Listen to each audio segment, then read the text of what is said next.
What role does trauma play in shaping us as human beings? How do the flaws in our criminal justice system harm vulnerable populations? And how can legal professionals shift their perspectives on justice reform in order to help improve the system?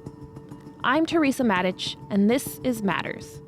Matters is a podcast presented by Clio, the world's leading cloud-based legal technology provider, where we look at small changes that can make a big impact on lawyers' daily lives and practices. In this episode, and several episodes to follow, we're bringing you the one-on-one interviews we conducted at the 2019 Clio Cloud Conference, which took place in San Diego. These conversations will feature the conference's keynote speakers, as well as some of the legal experts and industry innovators who attended and shared their insights on industry issues. These interview-style episodes will give you a sense of the excitement and thought leadership found at the Clio Cloud Conference. More importantly, they'll give you a front-row seat to conversations with true change-makers who have thought-provoking, inspiring, and meaningful stories to share. This episode is the first of a two-part series on criminal justice reform and why it matters. At the conference, I interviewed Shaka Senghor, the president and creative director of Shaka Senghor, Inc., about his firsthand experiences with the American criminal justice system, his work to shift societal narratives, and what lawyers and legal professionals can do to help change the conversation. Yeah, so my name is Shaka Senghor. I am the author of Righting My Wrongs, Life, Death, Redemption in American Prison, and I'm a content creator. I do a lot of work in the social impact space, specifically around criminal justice. Amazing. One thing that you say on your website is that hurt people hurt people. Yeah. What do you mean by that? I mean, when you think about the level of trauma that people experience in life, typically it has to manifest in some way. And oftentimes it manifests in them hurting or traumatizing other people. And I do a lot of work in the space of gun violence prevention. And what I've found in my experience of being formerly incarcerated, as well as being somebody who was shot at an early age, is that a lot of people who end up in prison or end up committing acts of violence were actually victims of violence before they were ever perpetrators. Yeah, and that was your experience as well. You talk about how you probably most likely did have symptoms of PTSD that just went untreated because nobody asked you how you were feeling at the time. Yeah, absolutely. So, I mean, I've gone through a lot of traumatic experiences, but specifically, I was shot when I was 17 years old and never received any treatment or an invitation to get treatment. And that had a dramatic impact on my life in the sense that I began to carry a gun every day, and eventually I used that gun and caused another man's death based on my actions. So it's just that cycle of violence can definitely be disrupted if we start ensuring that people get the type of care that they need when they've been through a traumatic experience. And how big of a factor do you think that gap is right now in the cycle of violence that you're talking about? I mean, I think it's an enormous gap. I mean, I grew up in the city of Detroit, which has grappled with gun violence for a very long time. Neighboring city, Chicago, same issue. South Central LA, a lot of inner cities where, Compton and, these cities where there's high level of gun violence. I mean, you have kids who live in a very traumatic environment, and yet they're supposed to go to school and perform like kids who don't have to deal with the same level of trauma. And we just don't, acknowledge that. We acknowledge it when it's like mass shootings, but we don't acknowledge it when it's like multiple shootings in inner cities. And I think it's important for us to have that conversation about PTSD in the inner city. And so part of your story involves a prison experience. And when you tell people about that, what misconceptions do they have? Like, what surprises them when you tell them about your experience? I think what surprises a lot of people is when I talk about prison and my prison experiences, that they're shocked by who's actually in prison. Like the level of genius, the level of intelligence and creativity. And what they often don't really understand is that people land in prison for a variety of reasons that doesn't always necessarily include them being bad people. Our judicial system is really terrible in the sense that justice isn't administered to people who are poor, who come from environments where limited resources. We've over-criminalized a lot of things. We're starting to see some shifts with that, in the marijuana industry where now people are making a lot of money off things that people went to prison for a lot of time for, So I think people are shocked when they realize that the idea of the scary con is really a con in itself. You know, the people have been sold on this idea of like punishment, punishment, punishment, fear, fear, fear. But, you know, I've taken a lot of people inside prison, and they're always shocked at the men and women that they meet inside. And once they start to hear the stories and the backstories and the trauma that people have been through, you know, it really awakens something in them. You know, as Brian Stevenson always talks about, you know, when you bring people in proximity to the issue, like your perspective is never the same. And so I try to bring as many people in proximity to it as possible. Absolutely. And even when things are very, very proven, like you talked about solitary confinement, and there's been studies on the mental effects of that and how it's like a barbaric and even torturous practice, and yet it's still widely used in the prison system today. Why do you think that persists? I think it exists because it affects primarily black and brown bodies, and I think the reality is that in this country we've struggled with being honest about that. You know, it's no way remotely possible that the system would look the way that it looked if it was impacting primarily white people, right? So we had to just deal with that. We had to do it with the historical aspect of it. You know, the 13th Amendment created a space for the re-enslavement of people who were emancipated by, President Abraham Lincoln, right? And, you know, when you read the 13th Amendment or watch the film 13th, which I highly recommend that everybody watches, by Ava DuVernay, it shows the connectivity between the 13th Amendment and the current model of mass incarceration. And so because it's primarily affecting, you know, black and brown bodies from poor communities, it's ignored because we've been dehumanized in such a way as that it doesn't create broader empathy or compassion for on a systemic level. You know, on a personal level, I know a bunch of incredibly dope white people who go inside prisons and do incredible work and who lead great organizations to shift that, but systemically, because that's been the kind of, you know, narrative for so long, we haven't dealt with it. And then the other part is like we don't deal with mental health in America in a way that that honors the people who are dealing with mental health issues, right? So when you think about who's in solitary confinement, the majority of people that I was around had like real mental health diagnosis, and because the prison isn't equipped to deal with it through that lens, people end up in solitary confinement because that's the only way that the prison feels that they can control as opposed to help people, you know? And so that's really problematic and something that, you know, I wish we were paying more attention to. Absolutely. And you have, like you talk about, we haven't dealt with it, but you have tried to change that narrative and deal with it. In the forward of your book, you talk about how there was an MIT group that came into your community. They had all these big plans, and you stood up in that meeting and said, yo, this is like this missionary mentality, but you're not here to really solve these problems. If you really want to solve these problems, you have to engage with our community. So what inspired you to stand up and do that? Like, have you always had that sort of drive to push people to change narratives? I think that it kind of came from my own experience of being in prison and constantly being told that, you know, the likelihood of me getting out was non-existent, and if I did get out, I would be right back. And knowing that that wasn't the pathway that I was going to choose for myself, but also knowing that I had a skill set that would allow me to figure out a way to create a life for myself. And so having gone through that, I realized that, you know, people create narratives that don't belong to them, you know, and they love to take control of people's stories that they haven't even been given permission to take control of. And that's kind of what was happening with Detroit, where, you know, at one point we had all these people converging on the city and saying, oh my God, the city is in ruins, and, you know, if we just put a garden here. And I'm like, if you go in the community, you'll realize there are people been gardening forever. And that there's been a sense of community for a very long time.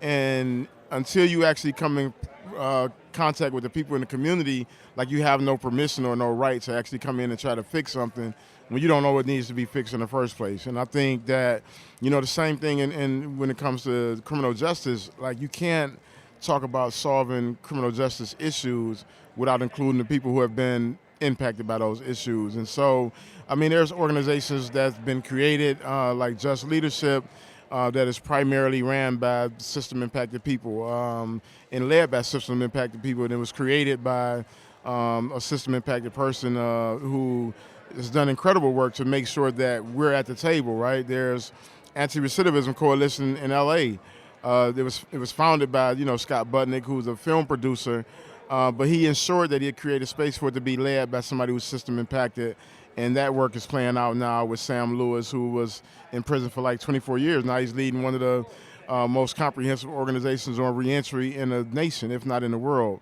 And when you have courageous people like making those decisions, that's what it means to be like an ally. When you have the Scott Butnicks of the world, or you have Glenn Martins of the world, who is also system impacted, but creating space for other system impacted people to lead, like you change the narrative, because now it's coming from a very honest space, because it's lived experience. Who better to talk about what solitary confinement is than somebody who's actually been in it and who really understands the impact, because I've been impacted by it. And so in that way, I think the more we have people who have been through things speaking for themselves, the better the world becomes. Absolutely, because when you try to take control of someone else's narrative, as you say, there's inevitably going to be gaps. Like you don't know what they've been through, so how would you be able to tell that story? What does a better solution look like to you? And I know that's a huge question, but even if there's like minor changes or things that you would like to see or see more investment in. I mean, I think, in the most ideal world, we would eradicate the need for prisons to exist in the first place, right? In a realistic world that we live in, I think if we can start from the very moment that a person encounters the judicial system in whatever capacity, right? If we can start with the intentions of helping this person reach the best outcomes possible for their life, I think that changes how we see things. I went to visit a prison in Germany, and from the moment a person is arrested, they're working to help this person return to the community healthy and whole.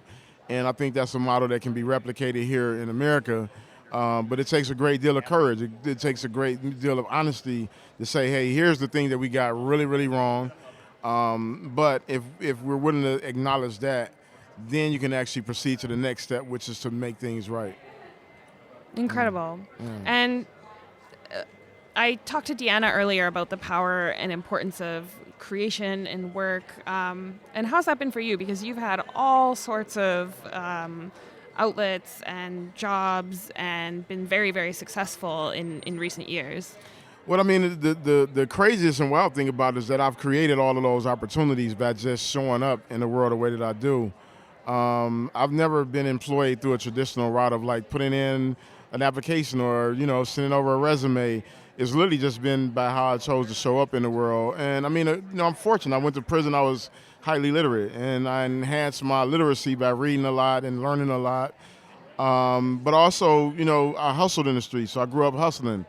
And those are transferable skills. Like, all of the marketing I've done around my books, like I learned that from marketing crack. My ability to network is based on me moving around in my city from the time I was a kid. When my parents divorced, and they were back and forth and moving to different neighborhoods. So I learned how to make friends relatively easy by being open to just meeting new people. And so all those things are transferable skills that I've been able to apply to my life. And then, of course, being creative.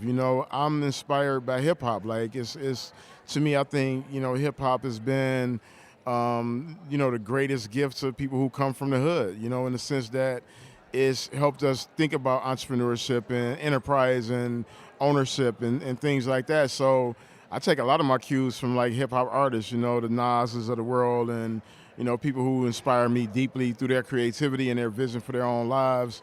T.I. was just, talking to him, and, you think about these are guys who come from the hood, hard scrabble backgrounds.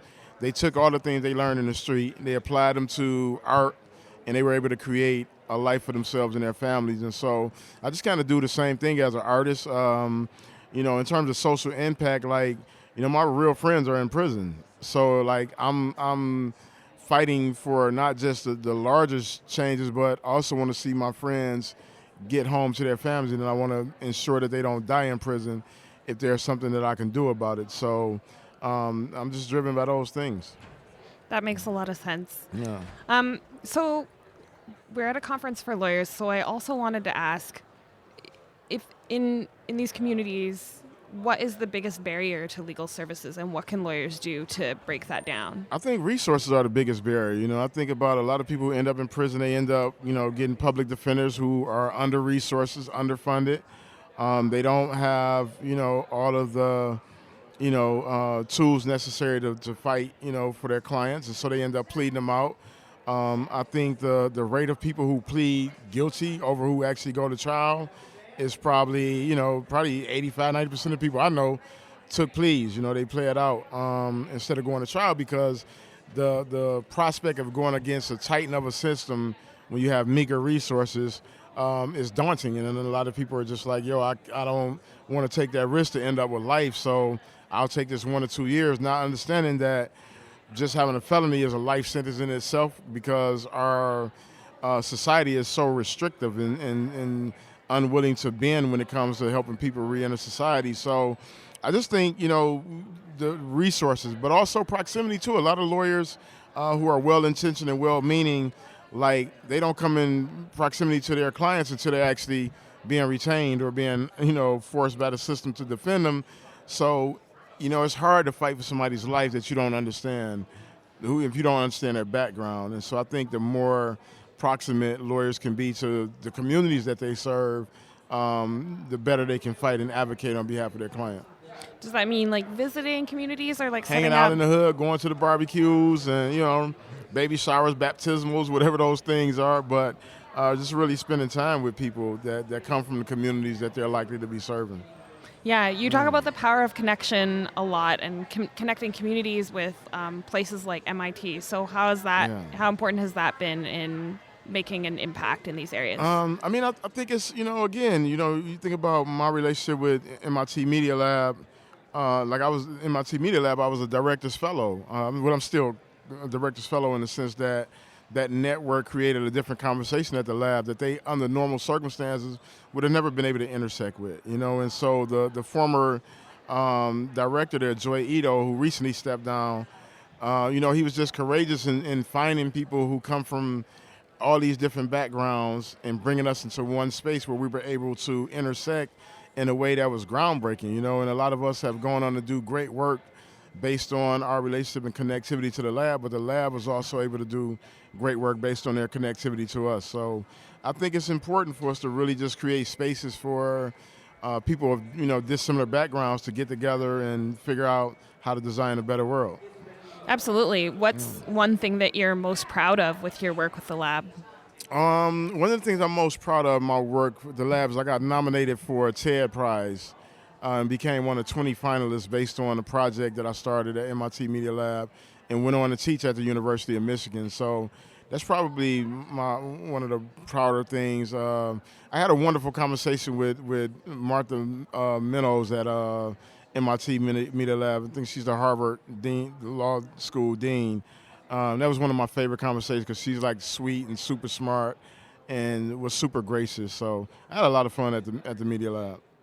What role do you think lawyers have to play in making the justice system better? Because, we talk about on a day-to-day basis, like engaging with communities more, but lawyers also have power to make judicial challenges and to change the way the system works. If more lawyers can beat up more prosecutors, we would be in great shape. No, seriously, I think the prosecutors have so much more leverage than the criminal defense attorneys in terms of how they charge clients. So I think if we can even really think about a way to challenge how charges are meted out, I think that's super important, right? Because we get so many prosecutors will stack all these ridiculous charges over one incident, and then it forces people to plead down to a lesser charge. And I think until we can fix that part of the system, we'll always have people taking these ridiculous pleas. I'm like, if you get arrested and you ran down the street, then it's like fleeing and eluding, resisting the officer, all these different charges, and next thing you know, you're facing 100 years.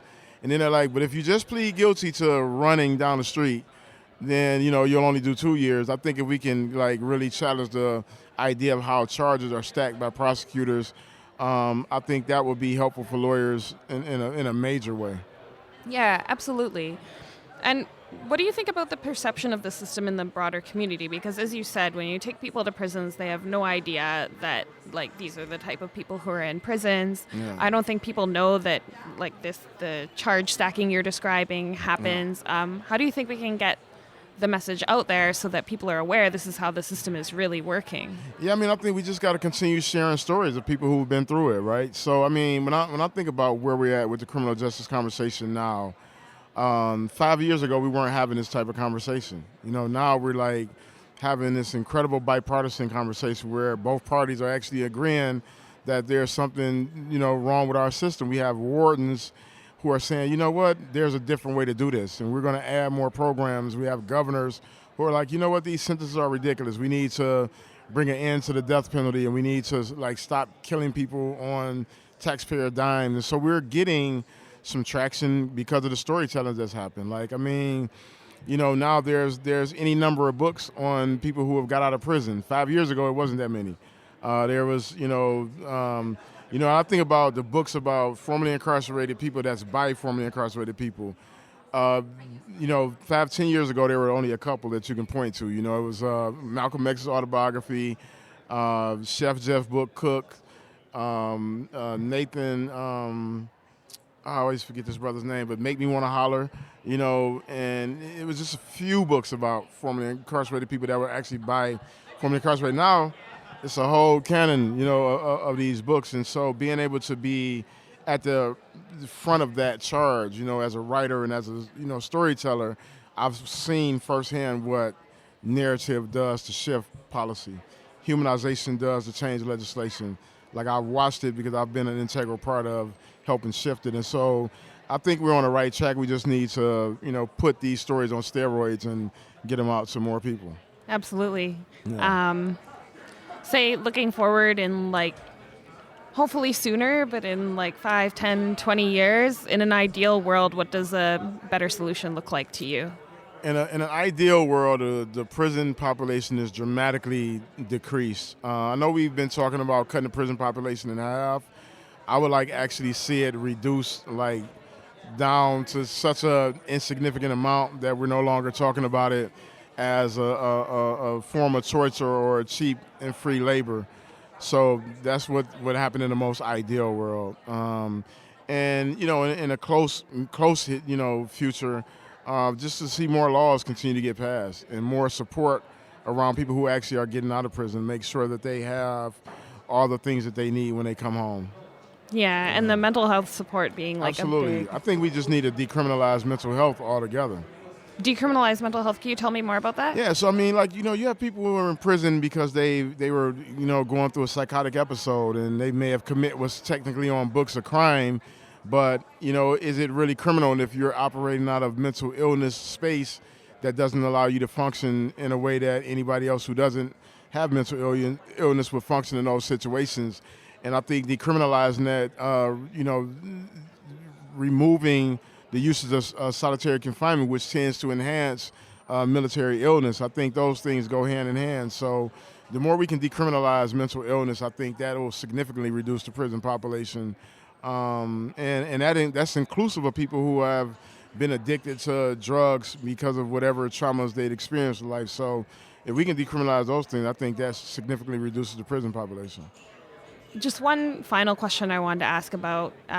There's something that both you and Deanna talked about, which is about not wanting to be defined by the worst moment in your life, and how that shows up in a lot of maybe seemingly micro ways, but that are actually incredibly impactful in someone's life over the course of the entire life. Can you tell me more about that? Yeah, I mean, here it is. I'm coming up on 10 years, of being out of prison, and whenever I put in, get ready to move to a different apartment, or I have to go through this whole, have you ever been convicted of a felony, and I have to explain all the backstory to who I am in order to convince, owners to rent to me, right? And, I'm fortunate to be able to figure some things out, and I got some good people that'll vouch for me, but that's not everybody's reality. When it comes to employment, I've been self-employed in some capacity or partnered with companies, organizations that happen to know me through work that I started doing on my own, and that changes, the outcomes. But under normal circumstances, I can't just put in an application and get hired. And so, all these things, I can't get TSA, but I pay taxes, right? And so it's a lot of things that happens where, some people can't vote, but they're still forced to pay taxes. And that is ridiculous in a country that talks about freedom, right? Taxation without representation. And, I think it's unfair. In some cases more of an inconvenience, but in other people's situations, like that's devastating. Like if you can't get housing, sometimes you can't even go to a school, and you may have children, so now you can't go and be a chaperone because of your past, which means you can't, watch an important part of your child's growth. So, I mean, it's over 40,000 collateral consequences of having a felony, and it shows up in different ways, and it impacts the quality of people's life differently. And even with the level of success I reached, there's still just the mental and emotional toll that takes when you have to go through that process, And it's a lot of things, like even life insurance. Like you have to fill out an application and say, have you ever been convicted of a felony? Like, what does that have to do with my ability to pay my insurance for when I die? Like, so it's things like that are super crazy. And How does that feel for you? it feels terrible. It sucks, Yeah. Yeah. How can we improve the reentry experience for more people? Because as you say, like you're fortunate and it worked out. But for many people, that's not what happens. Yeah, I mean, I think that we can improve it by being really courageous and saying, you know what, once you're out, your past is your past. You moved on from that. Let's start fresh. Let us support you in starting fresh, and really mean that, and actually do it in a meaningful way. That's wonderful. Thank you so much for joining me, Shaka. Thank you all so much for having me. I appreciate you. In our next episode, we'll continue with part 2 of our conversation on criminal justice reform, featuring our interview with another 2019 Clio Cloud Conference keynote, Deanna Van Buren. Thank you for listening to Matters. For more episodes, visit our homepage at clio.com/podcast. And don't forget to subscribe to the podcast on iTunes or Spotify so you never miss an episode. Matters is produced by Andrew Booth, Sam Rosenthal, Teresa Matic, and Derek Bolin, and by Clio, the world's leading cloud-based legal technology provider. If you'd like to learn more about Clio, please visit us at clio.com.